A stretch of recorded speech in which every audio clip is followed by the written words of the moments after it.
মুক্তধারার ডানায় ভর করে সমাজের মূল স্রোতে ফেরার আহ্বান। কারাগার নয়, সংশোধনের পাঠশালা দুর্গাপুরের ফুলঝোড় মুক্ত সংশোধনাগার। শাস্তির গণ্ডি পেরিয়ে শ্রমে সংস্কৃতিতে সমাজে ফেরার লড়াই। 2012 সালে মুক্তিপ্রাপ্ত নন্দিতা রায় এবং শিবপ্রসাদ মুখোপাধ্যায় পরিচালিত মুক্তধারা চলচ্চিত্রটির কথা মনে আছে? সংশোধনাগারের স্যাঁতসেঁতে গোমট কুঠুরির অন্ধকার থেকে আলোয় ফেরার বর্ণনা করা হয়েছিল সেখানে।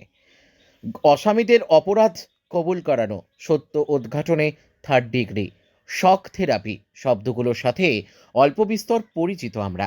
কিন্তু কালচারাল থেরাপির কথা জানেন কজন? শুধুমাত্র সাংস্কৃতিক বাতাবরণের মাধ্যমে আসামিদের সমাজের মূল স্রোতে ফিরিয়ে আনার এক অনন্য প্রয়াস হল কালচারাল থেরাপি। সিনেমার রূপলি পর্দা ছেড়ে এবার বাস্তবের মাটিতে মুক্তধারার অবতরণ ঘটল ইস্পাত নগরী দুর্গাপুরে। দুর্গাপুরের ফুলঝোড়ে মুক্ত সংশোধনাগারে মুক্তধারার সাক্ষী রইল সংশোধনাগারের আবাসিকেরা। মঙ্গলবার শীতের হিমেল সন্ধ্যায় নৃত্য, গীত, আবৃত্তি সহযোগে সাংস্কৃতিক অনুষ্ঠানের মাধ্যমে নিজেদের সুখ, দুঃখ, হাসি একে অপরের সাথে ভাগ করে নিলেন সংশোধনাগারের আবাসিকেরা। দীর্ঘদিন সংশোধনাগারের কঠোর পরিসরে নিজেদের ভুলের প্রায়শ্চিত্ত ও সংশোধনের পথে হাঁটার পরই তারা স্থান পান মুক্ত সংশোধনাগারে। সেই সংশোধিত জীবনবোধকে আরও সুদৃঢ় করে সমাজের মূল স্রোতে তাদের প্রত্যাবর্তন নিশ্চিত করতেই দুর্গাপুর মহকুমা প্রশাসন ও দুর্গাপুর উপসংশোধনাগারের যৌথ উদ্যোগে এদিনের এই কর্মসূচির আয়োজন করা হয়।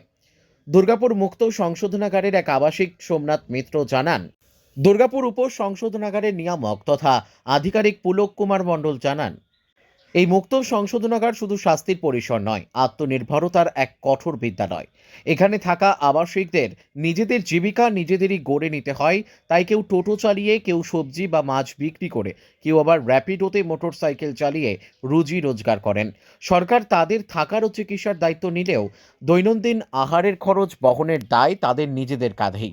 তাই বাস্তবতা একদিকে যেমন দায়িত্ববোধ শেখায়, তেমনি শ্রমের মর্যাদায় ফিরিয়ে আনে আত্মসম্মান। সংস্কৃতির অনুশীলন ও জীবিকার সংগ্রাম, এই দুয়ের মেলবন্ধনেই মুক্ত সংশোধনাগারের আবাসিকেরা ধীরে ধীরে সমাজের মূল স্রোতে ফেরার যোগ্যতা অর্জন করছেন।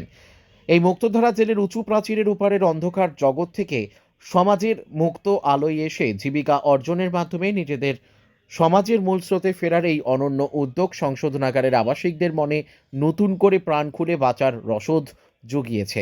শুধু তাই নয়, কালচারাল থেরাপির মাধ্যমে সংশোধনাগারের আবাসিকদের সুপ্ত শৈল্পিক সত্তার উদ্বোধন করেছে তা বলাই বাহুল্য।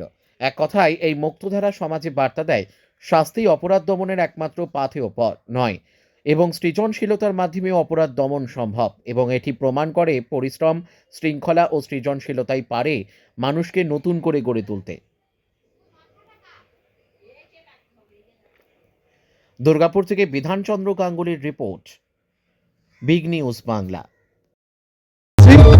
আমাদের জেলারবাবু এসছে খুবই ভালো, এবং আমাদের সুযোগ সুবিধা সবই উনি আমাদের গার্জেনের মতো, বাবা মার মতো থাকে। উনি আমাদের গার্জেন। আপনি কোথায় ছিলেন এর আগে? এর আগে আমি দমদম সেন্টার জেলে ছিলাম। আমি ওখান থেকে এসেছি। কি কাজ করেন? আমি এখানে টোটো চালাই। আমাদের যা কিছু সব আমাদের জেলারবাবু সত্যি খুব, মানে উনি সব কিছু দেখেন। হ্যাঁ স্যার, কি বলো? কত বছর আমার এখানে 19 বছর চলছে। 19 বছর এখানে আছে? হ্যাঁ, না আমি এখানে 5 বছর আছি। 5 বছর? হ্যাঁ, 19 বছর। আমার নাম সূর্য গোলদার। আজকের অনুষ্ঠানটার চিন্তা ভাবনাটা এসেছে, আপনারা জানেন এটা মুক্ত সংশোধনাগার। এখানে আমাদের আবাসিক ভাইরা মানে কিছুটা হলেও মুক্ত জীবনযাপন করে। ভালো ব্যবহারের জন্য বিভিন্ন সংশোধনাগার থেকে এখানে তাদের একটা সুযোগ দেওয়া হয়, যাতে মুক্তভাবে থেকে জীবন জীবিকা নিজের উপার্জন করে আবার মূল স্রোতে ফিরে যাওয়ার। তো এখানে বিভিন্ন ধরনের অনুষ্ঠান হয়। তো সেই অনুষ্ঠানে তো নিয়মের বেলা যেন ওনারা যেতে পারেন না। তো অনেকবার অনুরোধ করেছেন যে স্যার আমরা কি এই ধরনের অনুষ্ঠানে শরিক হতে পারবো না। সেই ভাবনা থেকে আমি মহকুমা শাসক আমাদের স্যারকে বলি, উনি আমাদের এই সংশোধনাগারের অধ্যক্ষ। তো উনি বলেন বাহ চলুন আমরা ওনাদের সকলকে নিয়ে একটা অনুষ্ঠান করি। অ্যাকচুয়ালি সংশোধনী পরিষেবার এই যে সাংস্কৃতিক থেরাপি বা কালচারাল থেরাপি একটা অঙ্গ, এর মাধ্যমে মানুষের যে ভালো গুণ আমরা জানি আর কি, এই ধরনের চিন্তা ভাবনা চেতনা সুন্দরভাবে মানে গড়ে তুলতে সাহায্য করে। তো সেইটারই ভাবনা থেকে এবং মহকুমা শাসকের উদ্যোগে তার ভাবনাতে ভাবিত হয়ে আমরা যৌথভাবে এই আয়োজন করেছি। মহকুমা শাসক এবং দুর্গাপুর উপসংসদনাগারে যৌথভাবে আমরা না, মহকুমা শাসক উনি আমার সুপারিনটেন্ডেন্ট। কতজন আবাসিক আছে মুক্ত সংসদনাগারে এখন বর্তমানে 90 জনের সবাই বাইরে থেকে এসছে না অনেক বিভিন্ন সংশোধনাগার থেকে এসছে, পশ্চিমবঙ্গের দমদম, প্রেসিডেন্সি, বর্ধমান, মেদিনীপুর। বিভিন্ন পেশার সাথে এখন তারা যুক্ত। তারা বিভিন্ন পেশার সাথে যুক্ত, তার সাথেও তারা এই কালচার সাংস্কৃতিক জগতের সাথে অনেকে যুক্ত।